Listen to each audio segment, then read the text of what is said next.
बाबा फायदा कैसे नहीं होगा? आप नजर उतारोगे उसका बेटा रोना बंद कर देगा।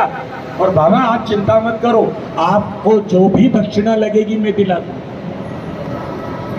आप जो मांगोगे उससे ज्यादा दिला दूं।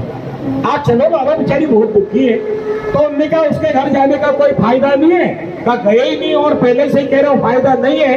कहा मैं इसलिए कह रहा हूँ कि थोड़ी देर पहले उसके घर गया, बहुत खुशामद करी मैंने, मेरे लाला के दर्शन करा दे, दर्शन करा दे, दर्शन करा दे। पर वो इतनी जिद्दी है कि वो दर्शन नहीं कराया।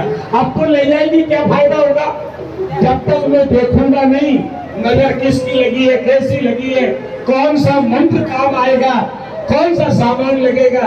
अब वो बताएगी नहीं तो फिर बताओ जाने से फायदा क्या? उस गोपी ने कहा क्या बोले बाबा? बताइए नहीं, बताने की बात छोड़ो, मैं आपकी गोदी में लाला को दिला दूं।